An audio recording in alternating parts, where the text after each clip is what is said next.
주병진 맞선녀 최종 선택 결국 신혜선 변호사 결정 실체 터졌다. 김규리 끝까지 선택 못 받은 이유 따로 있었다. 박소현의 이젠 사랑할 수 있을까? 이젠 사랑할 수 있을까? 주병진의 맞선녀 최지인이 또 다른 맞선녀 신혜선을 언급했다. 9일 방송된 TVN STORY 예능 프로그램 이젠 사랑할 수 있을까? 지하 이젠 사랑 대선은 마지막 선택을 앞두고 첫 애프터 데이트를 나선 주병진의 모습이 담겼다.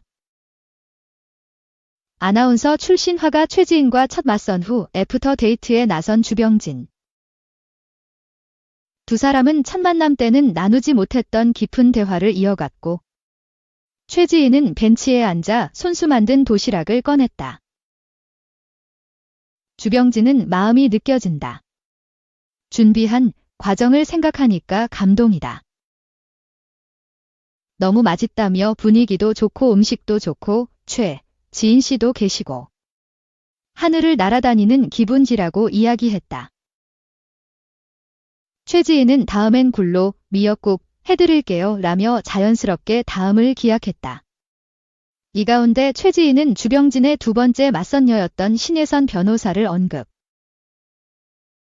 변호사님이랑 같이 시장에서 반찬 사지 않았냐? 어떠셨냐? 제가 보기에도 좋아 보이더라 라고 했다. 그러자 주병진은 변호사님이 잘해주신다. 마음을 여시고 솔직하게 대해주시니 너무 좋았다고 솔직하게 털어놨고 최지인의 얼굴을 미세하게 어두워졌다. 여기서 끝이 아니라 주병진은 사회생활을 많이 하셔서 그런지 여유가 있더라. 허심탄회하게 말씀하시고 행동하시는 것들이 좋았다고 연이어 칭찬했다. 최지인은 민망한 질문일 수도 있는데 라며 말을 잇지 못했고 주병진은 자연스러운 거다.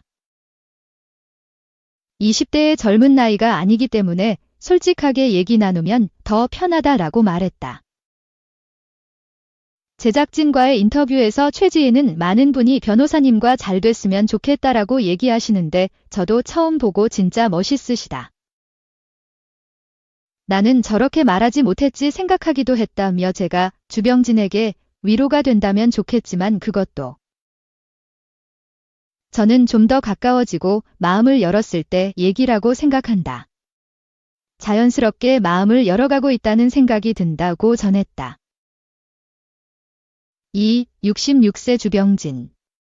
맞선녀 최지인과 애프터 데이트. 나이차 플러스 악플까지 뭐 걱정?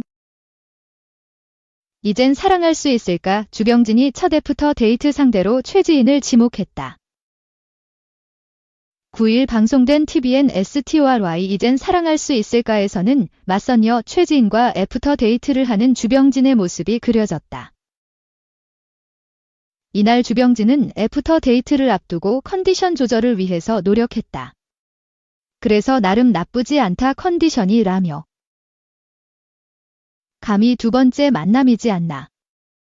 서로 간에 좀 더 깊은 내면을 느끼고 싶고 알고 싶어서 두 번째 만남은 그런 의미가 깊어진다고 생각한다고 소감을 밝혔다. 그의 첫 번째 애프터 상대는 화가이자 미술 선생님인 최지인이었다. 주병진은 최지인을 보며 사랑스러운 메타세쿼이아 한 그루가 걸어오는 느낌이었다. 신선했다. 그리고 기다리던 지인 씨가 나타나니까 너무 좋았다. 반가웠다 오고 미소 지었다. 이에 최지인은 시간이 거꾸로 가는 것 같다. 더 젊어졌다. 밝아지셨다. 요즘 기분 좋은가 보다 라고 칭찬했다.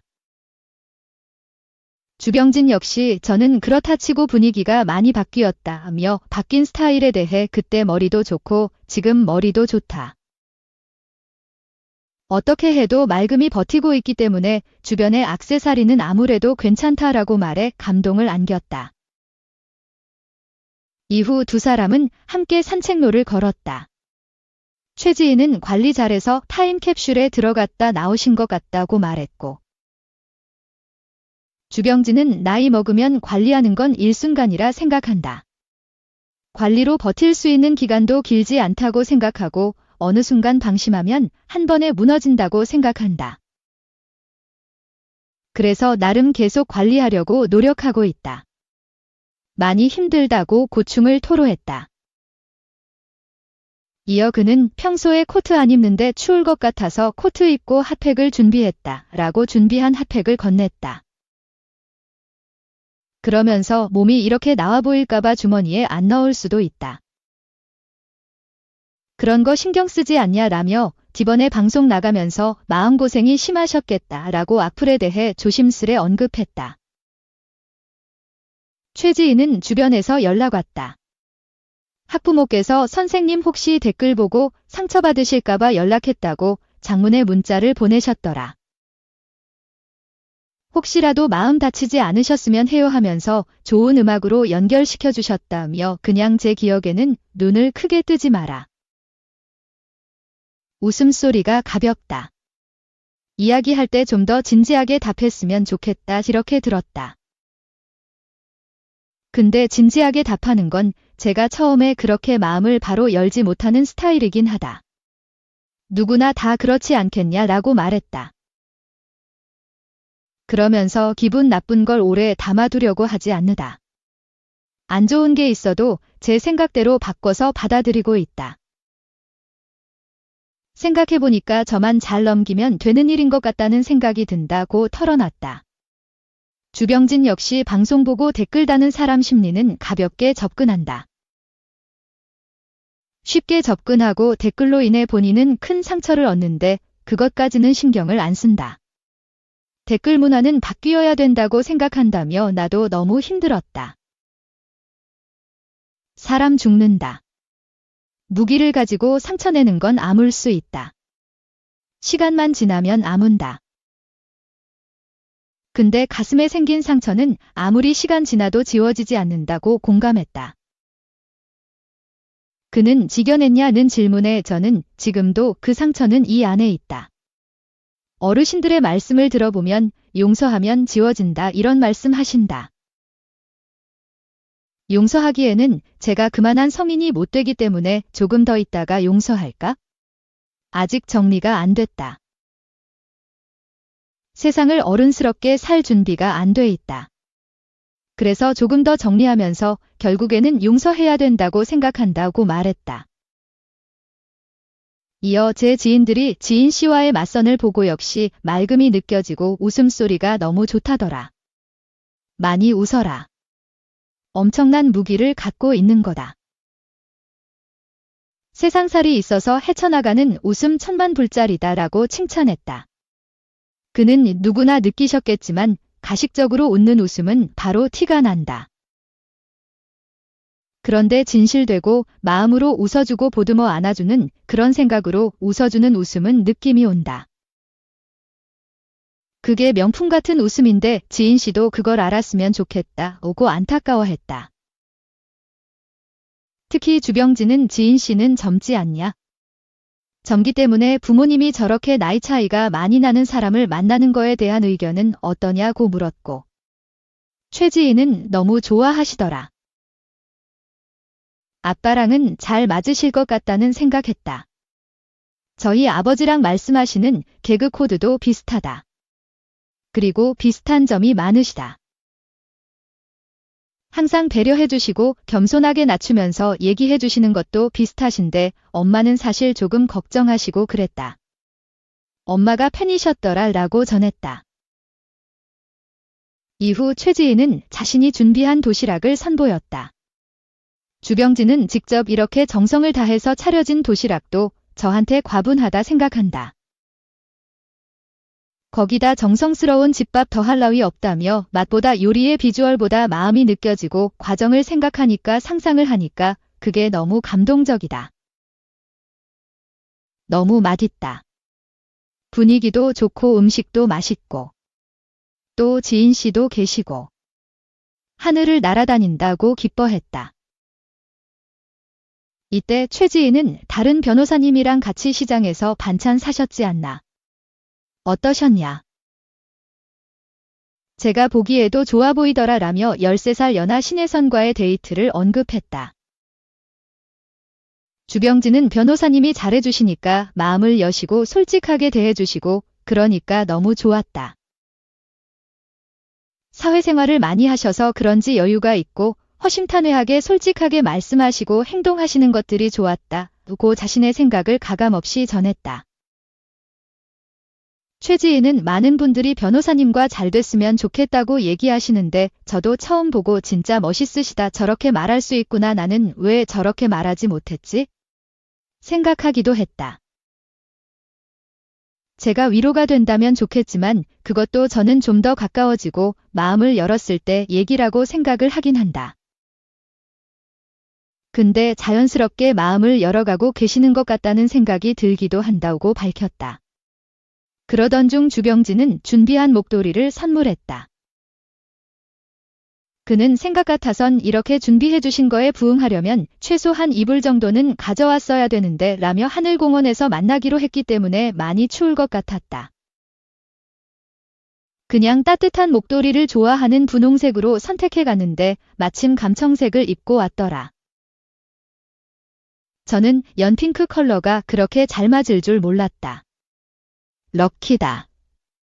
거기다 정성스러운 음식 더할 나위 없다. 천상의 점심이었다. 고 만족감을 드러냈다. 최지인도 걸었던 몸이 조금은 녹아들면서 마음도 따뜻해지는 것 같았다. 농담으로 가뜨거 그러셨는데 그냥 하는 말 아니구나. 진짜 따뜻하구나 라는 생각이 들었다라고 설렘을 전했다. 3. 이상민. 블랙하트 16살 연하 배우의 차였네. 이렇게 끝나는 거냐 절규, 돌싱포맨, 종합. 10일 방송된 SBS 예능 프로그램 신발 벗고 돌싱포맨은 두근두근 돌싱 시그널인 캐나다 특집으로 꾸며져 이상민, 김소은, 성훈의 최종 데이트 및 선택이 전파를 탔다. 이날 이상민은 김소은과의 마지막 데이트를 위해 단 둘이 자리를 가지가 말을 쉽게 꺼내지 못하고 수줍은 면모를 보였다. 이상민은 소은 씨랑은 한 번도 대화를 해본 적이 없어서 꼭 얘기를 해보고 싶어서 선택했다며 김소은의 얼굴을 제대로 쳐다보지 못한 채 허공을 응시했다. 선택의 이유에 대해 김소은은 무심한 플러팅을 좋아한다. 첫째 날 낙엽이 떨어졌을 때 제일 먼저 낙엽을 떼어주셨다. 그런 무심한 플러팅이 매력으로 다가왔다고 밝혔다. 이상민은 보늘이 제일 예쁘다고 훅 플러팅을 던지더니 친구처럼 알아가고 싶다는 생각을 했다. 연인처럼 다가가는 건 오버라고 생각한다고 본인의 생각을 드러냈고 김소은은 그러다 잘 될 수도 있다고 여지를 남겼다. 두 사람이 즐거운 데이트를 함께하던 가운데 김소은을 선택한 매기남 성훈이 등장했다. 이상민은 지게 두 명이 올 수도 있는 데이트였냐고 당황하더니 너는 소은 씨랑 아는 사이인데 궁금한 게 있냐? 얼마 주면 갈래? 며 발끈했다. 함께했던 3일간 좋았다고 밝힌 김소은은 데이트하면서 다양한 분들을 알아가서 좋다고 짧은 소감을 전했고 이상민은 3일 내내 소은 씨의 단점을 하나도 발견하지 못했다며 칭찬했다. 김소은을 선택한 이유에 대해 성훈은 김소은한테 선택권을 쓰고 싶었다. 굳이 이유를 설명하라고 하면 딱히 설명할 수 있는 건 없고 쓰고 싶었다고 담백함을 보였고 이상민은 전 보고 싶어서다라고 답해 치열한 삼각관계를 형성했다. 마지막으로 최종 선택날이 밝아오고 이상민과 성훈은 큰 이변 없이 김소은을 선택하며 진심을 표했다. 반면 아쉽게도 김소은은 이상민을 택하지 않아 그와의 커플 매칭에 실패했다. 김소은이 내리지 않고 버스가 떠나자 이상민은 이렇게 끝나는 거야 고 고함을 지르며 절규했다.